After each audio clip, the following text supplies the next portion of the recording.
Hello बच्चों, good morning. बच्चों, आज मैं आप लोग को हिंदी का पाठ 10 पढ़ाने वाली हूँ। पाठ 10 का नाम है गुड मॉर्निंग या जय श्री कृष्ण। इसके लेखक हैं भोला भाई पटेल, जिनका जन्म सन 1934 ईस्वी में हुआ था और निधन यानी मृत्यु सन 2012 में हुआ। इनके बारे में हम लोग पढ़ते हैं और जानते हैं।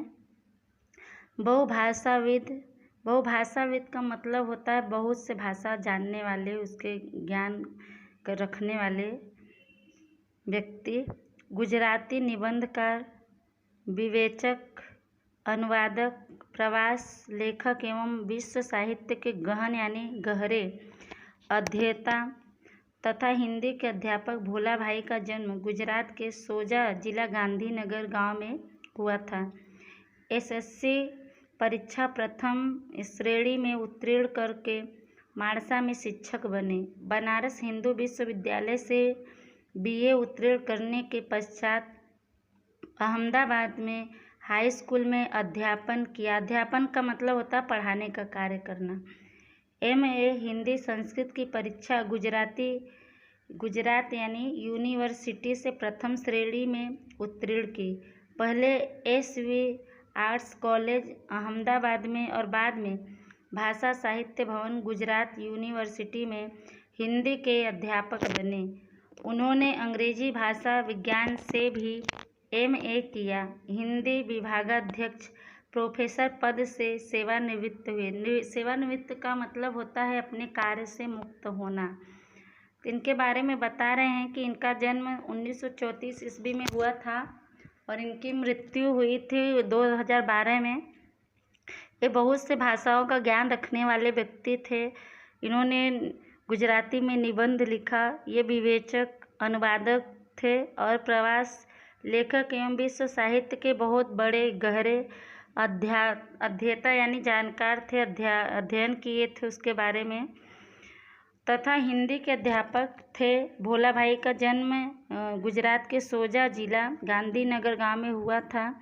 एसएससी की परीक्षा इन्होंने पहले स्थान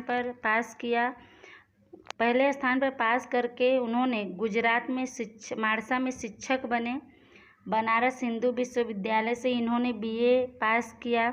उसके बाद अहमदाबाद में हाई स्कूल में इन्होंने पढ़ाने का कार्य किया। एमए हिंदी संस्कृत की परीक्षा इन्होंने गुजरात की यूनिवर्सिटी से पहले स्थान पर पास की। पहले एसवी आर्ट्स कॉलेज अहमदाबाद में और बाद में भाषा साहित्य भवन गुजरात यूनिवर्सिटी में हिंदी के ये अध्यापक बने। इन्होंने अंग्रेजी भाषा विज्ञान से भी एमए किया। हिंदी विभागाध्यक्ष प्रोफेसर के पद पर इन्होंने कार्य किया। उसके बाद उन्होंने उस कार्य से मुक्त हो गए। आगे हम लोग पढ़ते हैं। विदिशा, पूर्वोत्तर, कांचनजंगा, देवोनी घाटी, देवात्मा, हिमालय उनके पुरस्कृत गुजराती निबंध संकलन एवं प्रवास वर्णन ग्रंथ है। विदिशा और देवों की घाटी हिंदी में अनुदित है, मतलब अंकित है। तो इनके बारे में बता रहे हैं कि इन्होंने विदिशा, पूर्वोत्तर, कांचनजंगा, देवोनी घाटी, देवात्मा, हिमालय उनके मतलब इसके लिए उन्हें पुरस्कार दिया गया। ये गुजराती में लिखा गया निबंध है, प्रवास वर्णन ग्रंथ है। विदिशा और देवों की घाटी इन्होंने हिंदी में लिखा है, हिंदी में अंकित है। आगे पढ़ते हैं। अज्ञेय है एक अध्ययन, भारतीय उपन्यास परंपरा और ग्राम केंद्रीय उपन्यास उनके प्रसिद्ध हिंदी समीक्षा ग्रंथ हैं। गुजराती में अनेक मूल्यवान यानी कीमती समीक्षा ग्रंथ हैं। उन्होंने हिंदी, अंग्रेजी के अलावा बंगला, असमिया, उड़िया आदि भाषाओं में उत्तम यानी बहुत ही अच्छा अनुवाद किया है। साहित्य अकादमी के मानद फेलो रहे। भोला भाई को हिंदी गुजराती लेखन अनुवाद के लिए साहित्य अकादमी, दिल्ली, उत्तर प्रदेश सरकार, केंद्रीय हिंदी निदेशालय तथा गुजरात की गुजराती हिंदी अकादमियों, गुजराती साहित्य परिषद द्वारा विभिन्न यानी अलग अलग सम्मानों से अलंकृत किया गया यानी सम्मानित किया गया। भारत के राष्ट्रपति ने उन्हें 2008 में पद्मश्री से सम्मानित किया। इनके बारे में बता रहे हैं कि अज्ञेय एक अध्ययन, भारतीय उपन्यास परंपरा और ग्राम केंद्रीय उपन्यास इनके प्रसिद्ध हिंदी समीक्षा ग्रंथ थे। गुजराती में इन्होंने अनेक मूल्यवान समीक्षा ग्रंथ लिखा। उन्होंने हिंदी अंग्रेजी के अलावा बंगला, असमिया, उड़ीसा यानी उड़िया आदि भाषाओं में बहुत ही अच्छा अनुवाद किया है। साहित्य अकादमी के मानद फेलो रहे। भोला भाई को हिंदी गुजराती लेखन अनुवाद के लिए साहित्य अकादमी, दिल्ली, उत्तर प्रदेश सरकार, केंद्रीय हिंदी निदेशालय तथा गुजरात की गुजराती हिंदी अकादमियों, गुजराती साहित्य परिषद द्वारा इन्हें अलग अलग पदों से सम्मानित किया गया। भारत के राष्ट्रपति ने उन्हें 2008 में पद्मश्री से सम्मानित किया, अलंकृत किया। आगे पढ़ते हैं। इस निबंध में लेखक ने सांस्कृतिक विविधता यानी विषमता को पृथ्वी की विशिष्टता यानी खासियत बताते हुए आशंका यानी दुविधा व्यक्त यानी प्रकट की है कि समूह माध्यमों द्वारा हो रहे पाश्चात्य यानी पश्चिमी संस्कृति के आक्रमण यानी हमला से कहीं ये संस्कृतियाँ विलुप्त यानी गायब न हो जाएं। निबंध का भारतीय पाठक भी इस चिंता में अपने आप को शामिल पाता है तथा अपनी सांस्कृतिक विरासत के संरक्षण यानी सुरक्षा के प्रति जागरूक यानी सचेत होता है। इसमें कह रहे हैं कि इस निबंध में लेखक ने सांस्कृतिक विविधता यानी अलग अलग जो लोगों की संस्कृति है वो पृथ्वी की विशेषता को बताते हुए उन्होंने ये आशंका व्यक्त किया है कि समूह यानी सभी के साथ एक साथ मिलकर माध्यमों यानी जरिया के द्वारा हो रहे पाश्चात्य संस्कृति यानी विदेशी संस्कृति के हमला से आक्रमण से कहीं ये हमारी जो संस्कृतियां हैं, भारत की संस्कृतियां हैं, कहीं गायब न हो जाए। निबंध का भारतीय पाठक भी इस चिंता में अपने आप को शामिल यानी उपस्थित पाता है, मौजूद पाता है तथा अपनी सांस्कृतिक विरासत के सुरक्षा के लिए उसके प्रति सचेत होता है।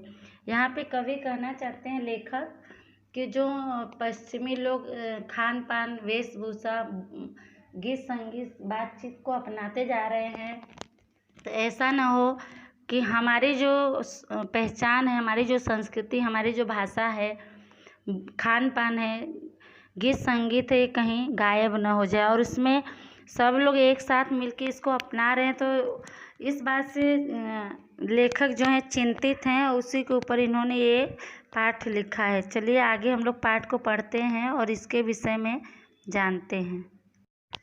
सभ्यता और संस्कृति, सिविलाइजेशन एंड कल्चर, इंग्लिश में बोलते हैं। संज्ञाओं में किसी एक को छोड़कर दूसरे की व्याख्या यानी समीक्षा करना संभव यानी आसान नहीं है। कभी कभी तो सभ्यता और संस्कृति पर्याय के रूप में भी प्रयोग होते हैं। फिलहाल इस क्षण यानी इस पल में तो मैं इन दोनों संज्ञाओं की परिभाषा और दोनों में अंतर की मीमांसा यानी व्याख्या करने की गंभीर जिम्मेदारी से मुक्त यानी आज़ाद रहना चाहता हूँ।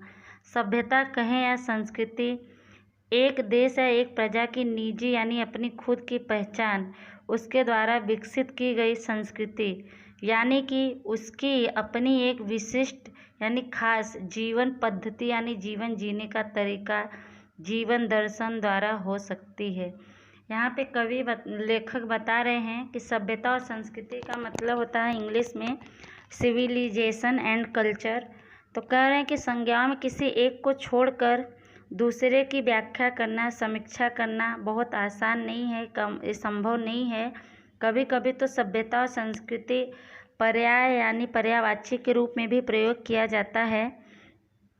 कह रहे हैं कि फिलहाल इस समय यानी इस पल तो मैं इन दोनों संज्ञाओं की परिभाषा और दोनों में अंतर की व्याख्या करने की गंभीर बहुत ही गहरी जिम्मेदारी से आज़ाद रहना चाहता हूँ। और कह रहे हैं कि सभ्यता कहें या संस्कृति एक देश या एक प्रजा की निजी यानी अपनी खुद की पहचान, उसके द्वारा विकसित की गई बढ़ाई गई संस्कृति यानी कि उसकी अपनी एक विशेष पहचान है। जीवन जीने का जो तरीका है उसके जीवन जीने के तरीके को देखकर ही पहचाना जा सकता है। आगे पढ़ते हैं। इस तरह भारतीय संस्कृति या चीनी संस्कृति अथवा जापानी संस्कृति ऐसा कहते हैं तब उस प्रजा या देश की कपिता यानी कुछ लाक्षणिकताओं यानी विशेषताओं के एक चित्र हमारे मन में उभरता है। पूर्व की इन संस्कृतियों के विरोध में जब हम पाश्चात्य संस्कृति कहते हैं तब भी एक भिन्न यानी अलग तरह की जीवन पद्धति यानी जीवन जीने के तरीके का बोध यानी ज्ञान अभिप्रेत होता है यानी इच्छित होता है, मालूम पड़ता है। परंतु ऐसा नहीं है कि ये सभी अलग अलग संस्कृतियाँ परस्पर यानी लगातार अस्पृश्य यानी जिसका स्पर्श संभव न हो रहकर खिली हो यानी जो एक दूसरे से बिना छुए देखे एक दूसरे संपर्क में आए बिना रही हो, परंतु अपितु परस्पर संपर्क यानी जुड़ाव, संघर्ष यानी लड़ाई, समन्वय यानी तालमेल से बनती और बदलती रहती है। यहाँ पे लेखक कह रहे हैं कि इस तरह भारतीय संस्कृति या चीनी संस्कृति अथवा जापानी संस्कृति ऐसा कहते हैं तब उस प्रजा या देश की कुछ विशेषताओं का एक चित्र हमारे मन में उभरता है यानी आता है। जब हम उस देश के बारे में बात करते हैं, चाहे वो चीन का हो या जापान का हो या भारत का हो, किसी भी देश की संस्कृति की बात हम जब करते हैं तो उसकी कुछ विशेषताओं के बारे में वो चित्र हमारे मन में आता है। पूर्व की इन संस्कृतियों के विरोध में जब हम पाश्चात्य यानी पश्चिमी संस्कृति कहते हैं तब एक भिन्न यानी अलग तरह की जीवन जीने का तरीके का ज्ञान हमें मालूम होता है। परंतु ऐसा नहीं है कि ये सभी अलग अलग संस्कृतियाँ परस्पर अस्पृश्य रहकर यानी लगातार एक दूसरे से अलग रहकर खिली हों या सामने आई हों, अपितु परस्पर यानी लगातार जुड़ाव, लड़ाई, तालमेल से बनती बदलती रहती है। सबके आपस में संस्कृति, कल्चर एक दूसरे को सब जानते हैं और अपनाते भी हैं। आगे पढ़ते हैं। पृथ्वी के ग्लोब पर दृष्टि डालें तो देखते हैं कि वह महाद्वीपों और राजनीतिक इकाई स्वरूप अनेक देशों में विभाजित है। इन सभी असंख्य इकाइयों की अपनी अलग संस्कृति है, भाषा है, साहित्य है, धर्म है। ऐसी विविधता पृथ्वी की विशिष्टता है। करें अगर पृथ्वी के ग्लोब पर हम नज़र डालें यानी देखें तो ऐसा लगता है कि वह महाद्वीपों और राजनीतिक इकाई स्वरूप है, आकार है जो अनेक देशों में विभाजित है, बटा हुआ है। इन सभी असंख्य इकाइयों की अपनी अपनी अलग संस्कृति है, अपनी भाषा है, अपना साहित्य है, अपना धर्म है और ऐसी विविधता यानी विषमता पृथ्वी की विशेषता है, खासियत है। आगे पढ़ते हैं।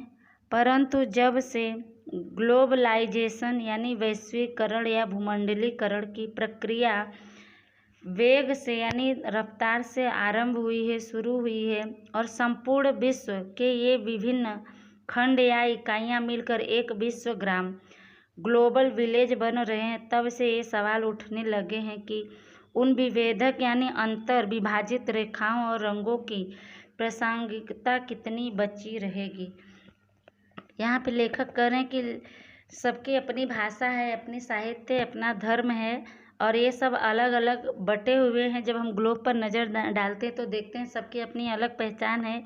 लेकिन जब से ग्लोबलाइजेशन यानी वैश्वीकरण या भूमंडलीकरण की प्रक्रिया बहुत तेज़ी से शुरू हुई है, तब पूरा विश्व के ये विभिन्न खंड जो अलग अलग इकाइयों में बटे हुए हैं, सब मिलकर जैसे लग रहा है एक विश्वग्राम ग्लोबल विलेज बना रहे हैं।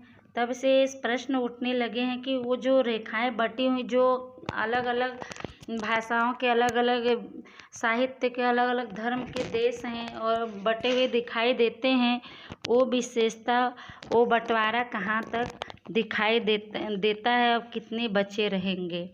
आगे हम पढ़ते हैं और जानते हैं। ग्लोबलाइजेशन की इस प्रक्रिया में प्रचंड यानी तीव्र वेग यानी रफ्तार लाने वाले दूरदर्शन जैसे समूह माध्यम उन विभेदक यानी विभाजित रेखाओं को मिटा रहे हैं। दूरदर्शन के चैनल पर भी अभी तुम्हें गुजरात के एक गांव के घर में किसी निरक्षर यानी बिना पढ़े लिखे दंपत्ति यानी पति पत्नी जोड़े के साथ किसी संवाददाता को वार्तालाप यानी बातचीत करते देख रहा हूँ। तभी दूसरे तीसरे या चौथे चैनल पर तो दुनिया के दूसरे कोने में भी पहुँच जाऊँ। फिर डिस्कवरी चैनल पर कोई अनजान भूप्रदेश देखता हूँ। स्टार प्लस या MTV, GTV या वी या ATN की बटन दबे और मेरे सामने पूरी दुनिया मानो मेरे दीवान खाने में समाती जाए। लेखक बता रहे हैं कि ग्लोबलाइजेशन की जो प्रक्रिया है, कार्य है, इसमें बहुत तेज़ी से, बहुत तेज़ गति से बदलाव लाने वाले दूरदर्शन जैसे माध्यम हैं जो विभाजित रेखाओं को मिटा रहे हैं। जो अलग अलग देश हैं उनके अलग अलग पहचान और धीरे धीरे मिटती जा रही है दूरदर्शन के कारण।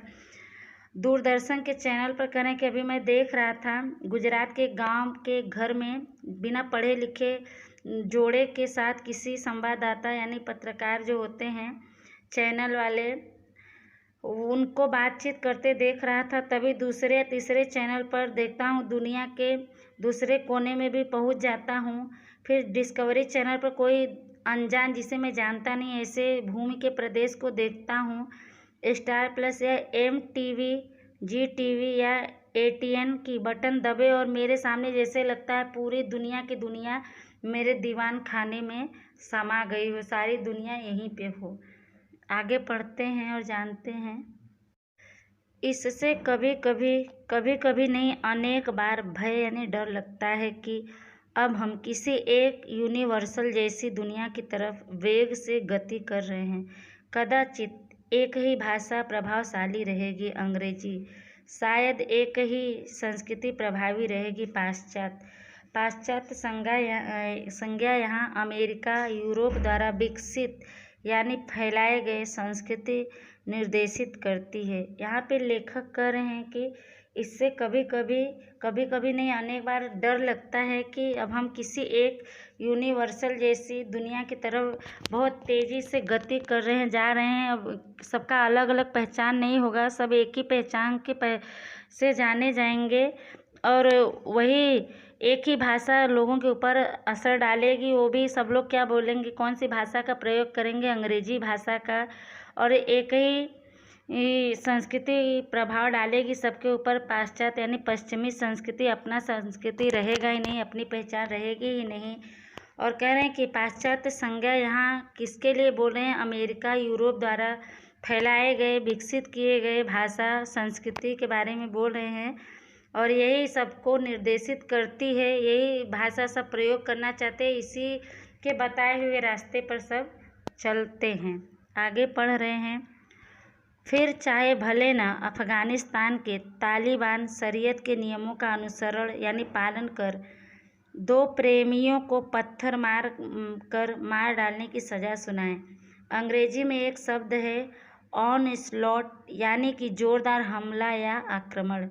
इस ग्लोबलाइजेशन से पाश्चात्य संस्कृति के ऑनस्लॉट में भिन्न भिन्न संस्कृतियों की अपनी पहचान की विभेदक यानी विभाजित रेखाएं लुप्त यानी गायब होती जाएंगी।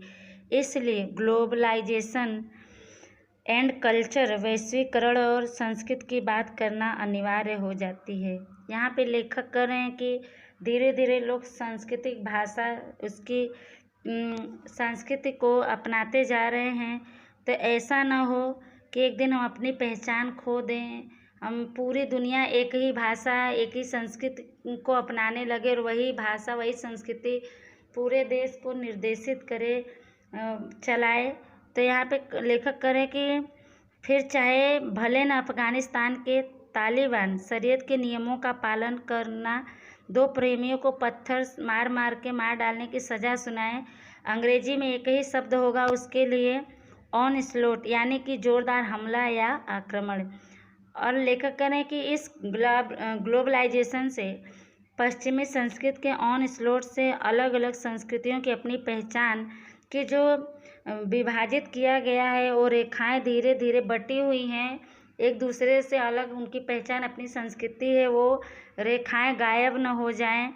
इसलिए ग्लोबलाइजेशन एंड कल्चर, वैश्वीकरण और संस्कृति की बात करना बहुत आवश्यक हो जाती है। आगे पढ़ते हैं। हम अपनी भारतीय संस्कृति की रक्षा कर सकेंगे या फिर ग्लोबलाइजेशन के ऑनस्लोट में चेहरा विहीन यानी खो जाएंगे। ग्लोबलाइजेशन, मॉडर्नाइजेशन यानी वेस्टर्नाइजेशन, पश्चिमीकरण जैसे समीकरण को हल्के में लेने की भूल नहीं कर सकते। लेखक कह रहे हैं कि हम भारतीय अपनी संस्कृति की रक्षा कर सकेंगे या फिर ग्लोबलाइजेशन यानी जो पश्चिमी संस्कृति भाषा पहनावे में बदलती जा रही है, ऑनस्लोट जैसे भाषा में हम अपने आप को खो देंगे, उसी में विलीन हो जाएंगे। ग्लोबलाइजेशन का मतलब होता है कि धीरे धीरे हम अपनी संस्कृति, अपनी पहचान खोते जा रहे हैं, मॉडर्न बनते जा रहे हैं, यानी कि वेस्टर्नाइजेशन यानी कि विदेशी चीज़ों को अपनाते चले जा रहे हैं। और ऐसे में हम अपनी पहचान, अपनी संस्कृति, अपनी भाषा, अपनी पहनावा, खान पान सब खोते जा रहे हैं। और इस बात को बहुत हल्के में नहीं लेना चाहिए, इस पर विचार करना चाहिए कि हमारा अपना पहचान है, हम अपनी पहचान को बनाए रखें। इसी बात को लेकर लेखक बहुत चिंतित हैं। आगे पढ़ते हैं। माइकल जैक्सन के बॉडम संगीत की धुनों के प्रभाव से रविशंकर का सितार मात्र कुछ संगीतज्ञों के समूह में ही बजता रहेगा। जिन दिनों माइकल जैक्सन अपना कार्यक्रम प्रस्तुत करने आए, उस समय पूरा देश एक प्रकार के संक्रामक जैक्सन बुखार के जिस तरह उन्मत्त यानी मगन हो उठा था, उसे देखकर तो यही लगे हम तेजी से गति कर रहे हैं जो कुछ पश्चिम का है उसकी ओर। यहाँ पे लेखक बता रहे हैं कि माइकल जैक्सन के बॉडम संगीत की धुनों के असर से रविशंकर का जो सितार का धुन है मात्र कुछ संगीतज्ञों के समूह दल में ही बजता है, बहुत लोग उसे सुनते नहीं हैं। जिन दिनों माइकल जैक्सन अपना कार्यक्रम प्रस्तुत करने आए थे, दिखाने आए थे, उस समय पूरा देश एक प्रकार के संक्रामक जैक्सन बुखार में जिस तरह मगन हो गया था, उसे देखकर लेखक करें कि ऐसा ही लग रहा है कि हम बहुत तेज गति से पश्चिम की ओर जा रहे हैं, उसके भाषा को, गीत संगीत को अपना रहे हैं। आगे पढ़ते हैं। फिर चाहे वह पश्चिमी की भाषा हो, संगीत हो, साहित्य हो, फिल्म हो या परिवेश परिधान हो, क्या पश्चिम प्रगति और संस्कृति की अग्रगामी दिशा है जिसके कारण प्रत्येक बात में हम पश्चिम का अनुसरण कर रहे हैं। यहाँ पे लेखक कर रहे हैं चाहे वह पश्चिमी की भाषा हो, संगीत हो, साहित्य हो, फिल्म हो, पहनावा ओढ़ावा हो, तो करें क्या पश्चिमी प्रगति यानी विकास और संस्कृति की ओर हम आगे बढ़ रहे हैं उस दिशा में जिसके कारण प्रत्येक बात में हम पश्चिम यानी विदेशियों का अनुसरण करते हैं, उनके चीज़ों को अपना रहे हैं, उनके भाषा को अपनाते हैं। अंग्रेजी भाषा बोलना हमें अच्छा लगता है, उनके पहनावे हमें अच्छे लगते हैं, गीत संगीत अच्छे लगते हैं, खान पान अच्छा लगता है। तो धीरे धीरे हम अपनी जो पहचान खोते जा रहे हैं, उनके चीज़ों को हम अपना रहे हैं। आगे हम पढ़ते हैं। वैसे तो यह प्रक्रिया 19वीं सदी से शुरू हुई, परंतु इस ग्लोबलाइजेशन ने तो उसे असीमित वेग प्रदान किया है। लेखक कर रहे हैं ऐसे तो यह प्रक्रिया जो पश्चिमी अनुसरण लोग कर रहे हैं, उसकी चीज़ों को अपनाने लगे, उसके गीत संगीत को, ये 19वीं सदी से शुरू हुआ है, लेकिन इस ग्लोबलाइजेशन ने तो उसे असीमित, जिसका सीमा न हो, ऐसे रफ्तार प्रदान कर दे दिए हैं। आगे पढ़ते हैं। हमारी अपेक्षा हमारी युवा पीढ़ी कितनी तेज़ी से बदल रही है। युवा पीढ़ी की क्या बात, दूरदर्शन जैसे दृश्य यानी सीन माध्यमों द्वारा शिशु पीढ़ी उनसे भी तेज़ी से बदल रही है। इस बदलाव की दिशा है पश्चिम, पश्चिम और पश्चिम।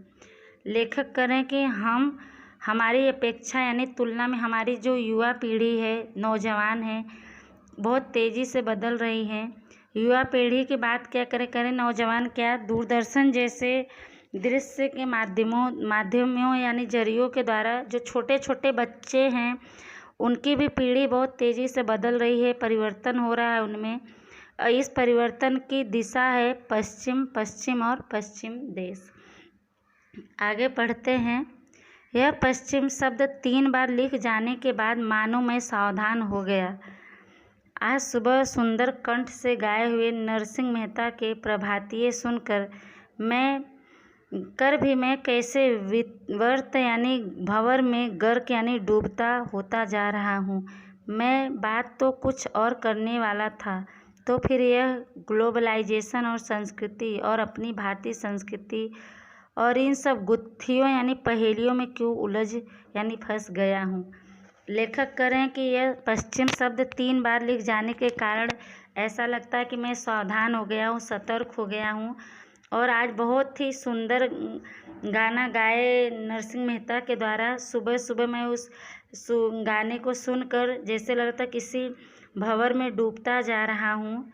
और कह रहे हैं कि मैं बात कुछ और करने वाला था, फिर इस ग्लोबलाइजेशन और संस्कृति अपनी भारतीय संस्कृति और इन पहेलियों में मैं क्यों उलझता यानी फंसता चला जा रहा हूँ। आगे पढ़ते हैं। यह विचार विवर्त या गुत्थी तो शायद आज के सुबह की नहीं, बहुत समय से है। लेखक कह रहे हैं कि ये जो विचार है कि हमारी संस्कृति, हमारी पहचान खोती चली जा रही है, सब जैसे लग रहा है एक ही दुनिया में समाया जा रहा है। जो लोगों की अलग अलग पहचान थी, लोग अलग अलग भागों में विभाजित देश है, प्रजा है, उनकी अपनी पहचान, अपनी संस्कृति है, सब धीरे धीरे खोता चला जा रहा है। ये पहेली आज की नहीं, बहुत समय की है। आगे पढ़ते हैं। परंतु आज सवेरे उठने के बाद तैयार होकर मेरे पौत्र मौलिक ने मुझसे कहा, दादाजी गुड मॉर्निंग। मैंने प्रत्युत्तर में कहा, गुड मॉर्निंग। मौलिक अपनी दादी की ओर मुड़कर बोला, जय श्री कृष्ण दादी। और उसकी दादी ने कहा, जय श्री कृष्ण। लेखक बता रहे हैं कि आज सवेरे उठने के बाद तैयार होकर मेरे पौत्र यानी पुत्र का बेटा मौलिक ने मुझसे दादाजी गुड मॉर्निंग। मैंने भी उसके उत्तर दिए, हाँ गुड मॉर्निंग। मौलिक अपनी दादी की ओर मुड़कर बोला, जय श्री कृष्ण। और उसकी दादी ने भी उससे कहा, जय श्री कृष्ण। आगे पढ़ते हैं।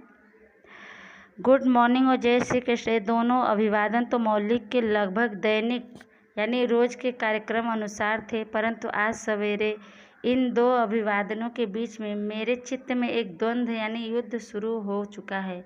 और इसी में यह सभ्यता, संस्कृति, ग्लोबलाइजेशन और भारतीय संस्कृति पर पाश्चात्य ऑनस्लॉट आक्रमण के विचार से जो व्यग्रता यानी बेचैनी अनुभव कर रहा हूँ यानी महसूस कर रहा था, वह बाहर निकली और मैंने एक गंभीर चिंतक की भांति यानी तरह एक लंबी भूमिका यानी रोल की शुरुआत की।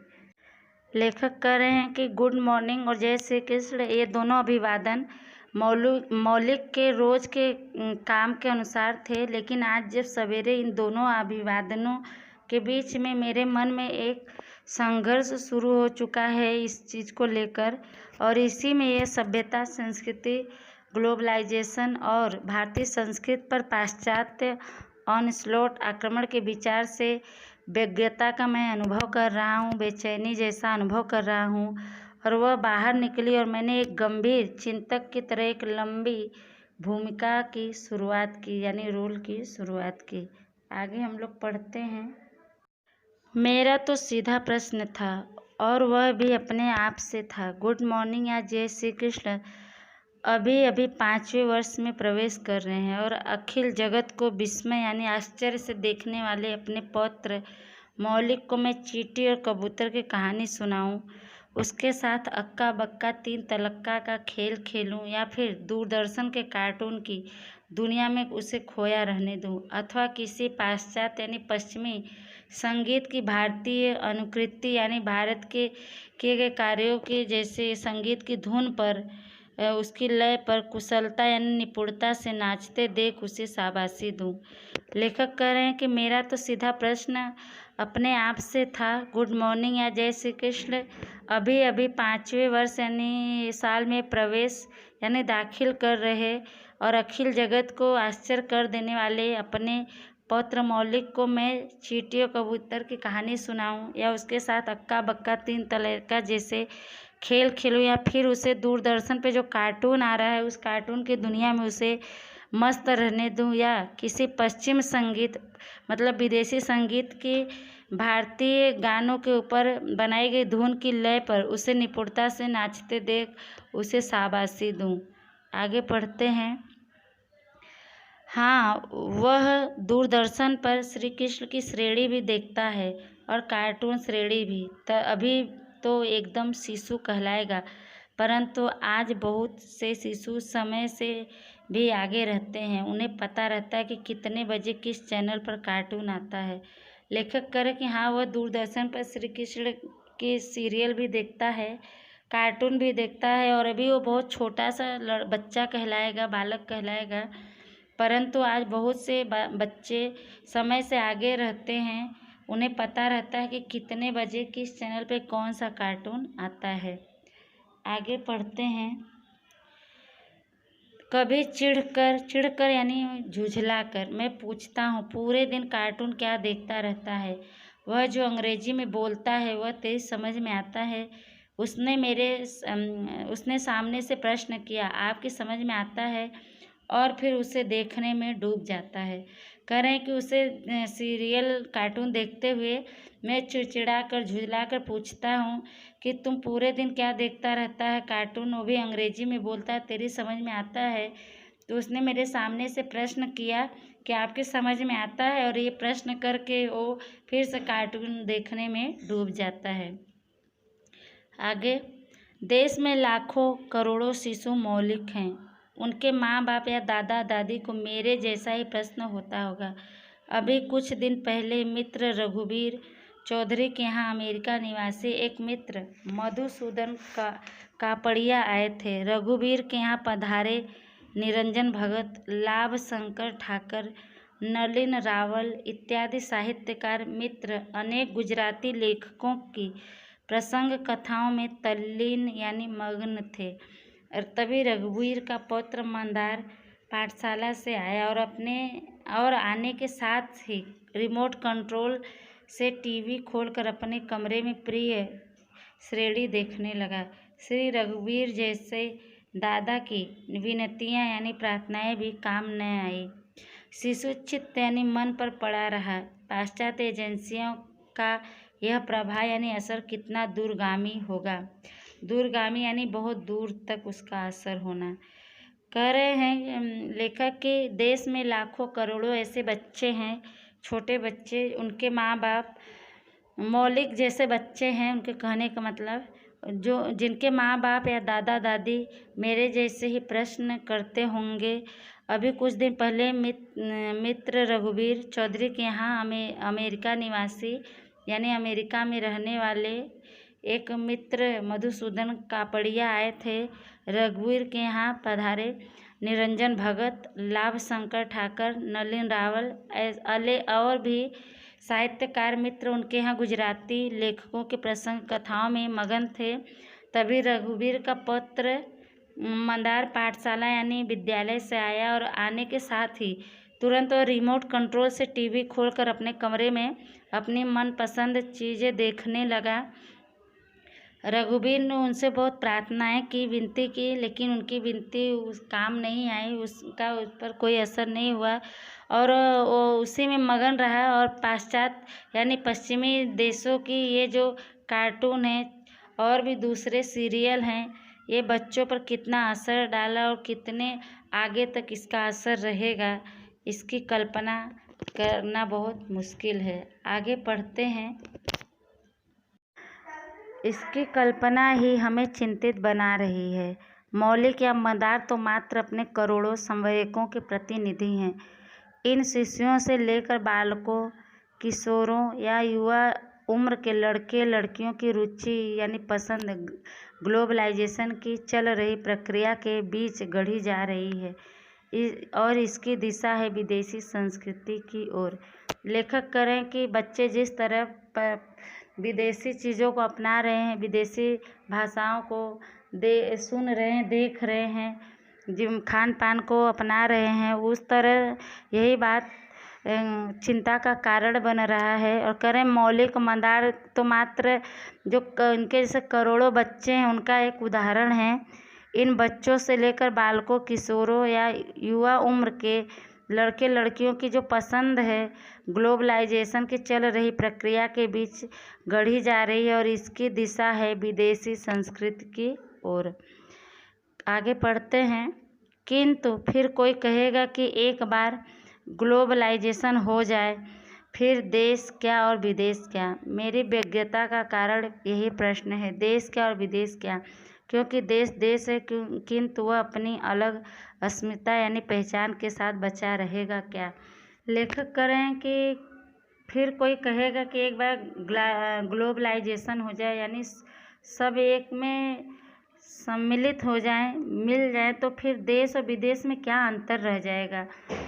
कवि लेखक यहाँ कह रहे हैं कि मेरी व्यग्रता, मेरी बेचैनी का यही कारण है, यही प्रश्न मैं पूछना चाहता हूँ कि देश क्या और विदेश क्या। अगर सब लोग इसी तरह एक दूसरे में घुल मिल जाएंगे, अपनी पहचान, अपना खान पान, अपना वेशभूषा सब भूल जाएंगे, विदेशी अपनाने लगेंगे, तो एक दिन सब एक में मिल जाएंगे, तो वो देश और विदेश में अंतर क्या रह जाएगा। लेकिन क्या ऐसा हो सकता है? अपनी पहचान, अपनी संस्कृति क्या देश बचा सकता है? इसी बात की चिंता लेकर लेखक ने इस पाठ को लिखा है कि हमें विदेशी चीज़ों को कम से कम अपनाना चाहिए। अपनी भाषा, अपनी संस्कृति, अपना पहचान हमें खोना नहीं चाहिए। बच्चों, यह पाठ समाप्त हुआ। ये सेमेस्टर 1 का लास्ट चैप्टर था। वीडियो को आप लोग अच्छे से सुनिएगा ध्यान से, और लेसन जो भी दिया जाता है आप लोग उसको पूरा करके रखिएगा। तब तक के लिए धन्यवाद।